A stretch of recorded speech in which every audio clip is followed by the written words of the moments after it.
Tonight on Movie Cat, we're watching the 1996 Cronenberg tour de force, Crash, so buckle up.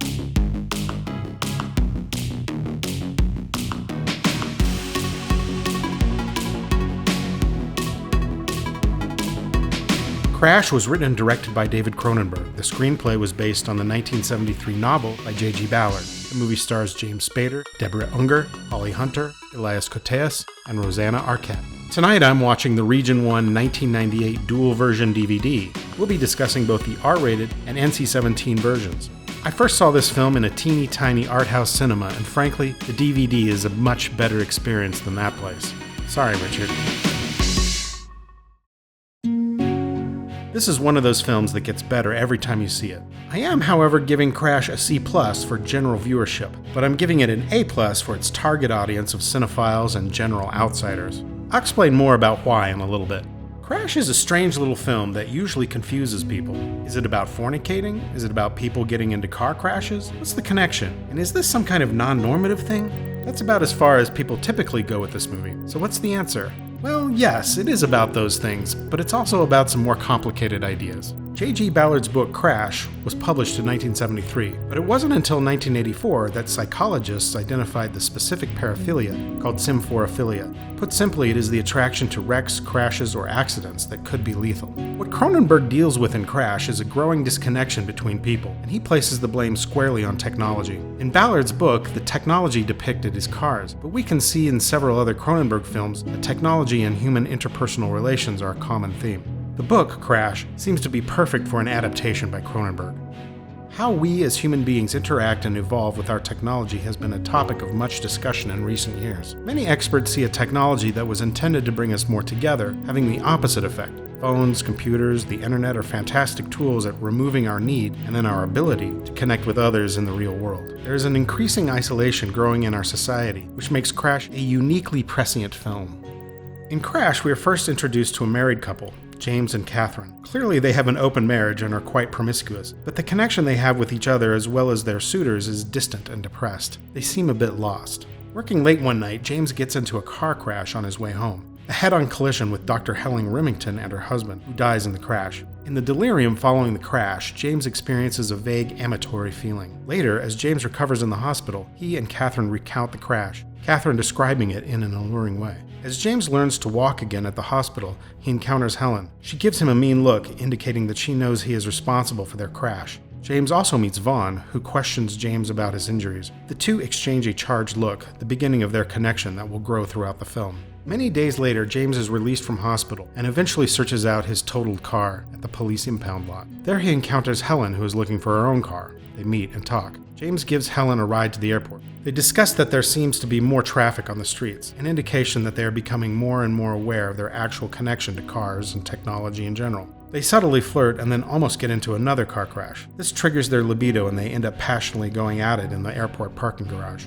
Sometime later, James and Helen attend a performance art piece by Vaughn, where he recreates the famous car crash of James Dean. After the crash, the police arrive and break up the illegal gathering. James and Helen follow Vaughn to a house where they meet more symphorophiliacs, including Gabrielle. An informal group or collective forms around their shared experiences. Vaughn explains to James his art project, the reshaping of the human body by modern technology.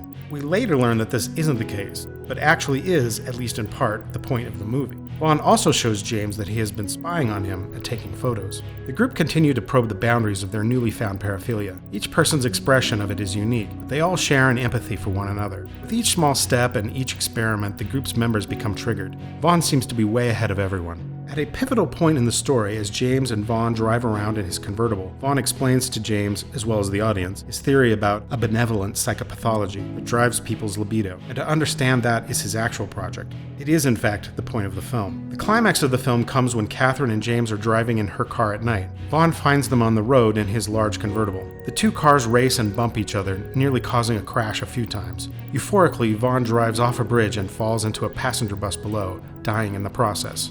In the epilogue, James and Catherine rescue Vaughn's wrecked car and have it repaired. Finally, James drives the convertible along the streets, chasing Catherine in her car. He ends up bumping her and causing her to crash, driving down a hill. He gets out and goes to her, where in the wreckage they make love. In one sense, Crash has a terribly somber ending. The group, and especially James and Catherine, succumb to their paraphilia.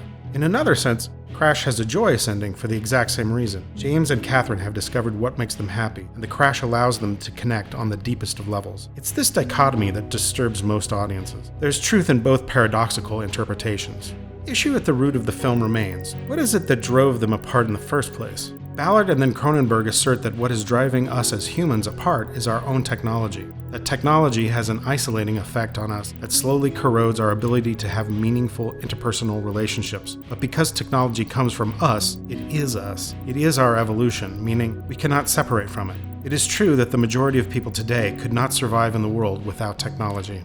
In Crash, the technology is represented in the car. Cars were invented and developed as a means to make our lives better and more efficient. But beginning in the 1950s, cars began to change the way our society relates. Cars started to become devices for freedom, a means to get away and go anywhere. And over time, people began to find refuge in them and isolate themselves from others. As cities and other technologies evolved, we found ourselves unable to pull back and are forced to live many hours a day in our cars just to get to our jobs and survive. But the car is just a metaphor that Ballard uses to represent technology in general. What Cronenberg brings to the table is to explain why James and Catherine end up where they do and what they do about it. In Crash, the characters are faced with a basic human dilemma, that of meaning. As we evolve technology to take care of all our needs, what is left for ourselves to do? That is to say, if mechanical transportation exists, then what is the purpose of our legs? This, coupled with the argument that we are driven apart by technology, we lose the meaning that personal relationships once had. And one large factor of human psychology is that we need that connection.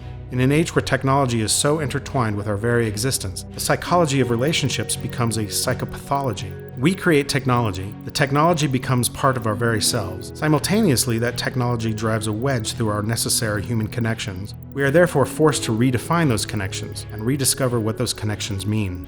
Ballard was really anticipating a psychology of the near future, a psychology of people being disconnected, dissociated, unable to connect emotionally and even sexually, and therefore being put in what I consider to be the classic existentialist position, which is to realize that there is no meaning in life unless you assign it meaning. That meaning comes from us, David Cronenberg.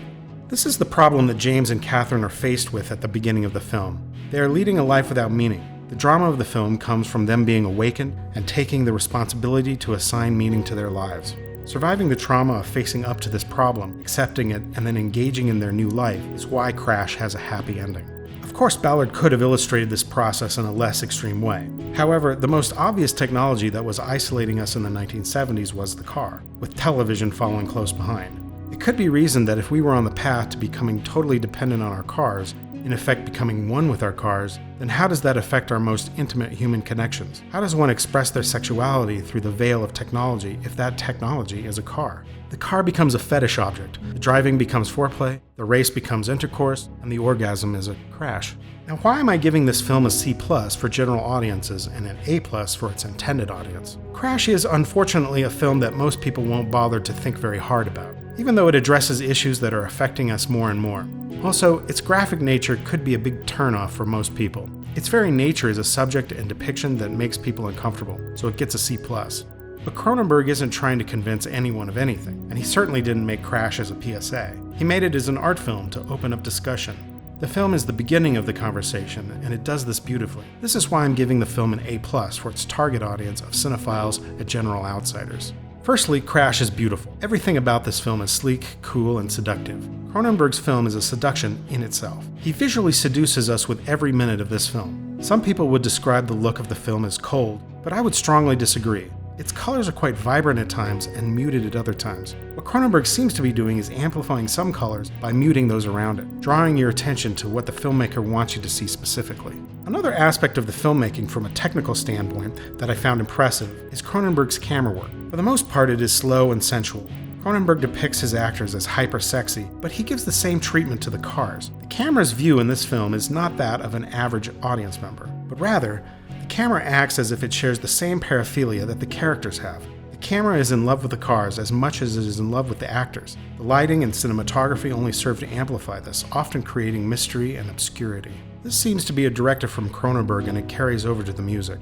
The score by longtime TV and movie composer Howard Shore is one of my all-time favorites. Plainly beautiful, it is sybaritic and enigmatic and an integral aspect to the tone of the film. Appropriately, its dynamic range swells and flows, much like the headlight beams of passing cars on the freeway.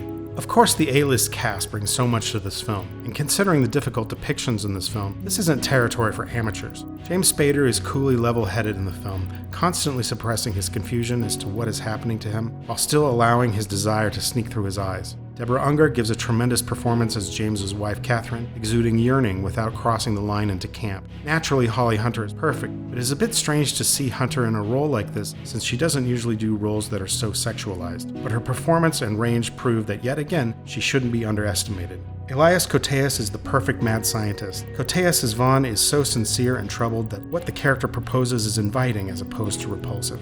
And finally, Rosanna Arquette is hypnotizing as the tragic and broken Gabrielle. Cronenberg uses all these elements very successfully at transmitting the meaning of the film. The issue with Crash, however, is that he doesn't serve up the answers on a plate. Instead, he transfixes you with the visuals and then subconsciously injects you with a needle at the base of your skull.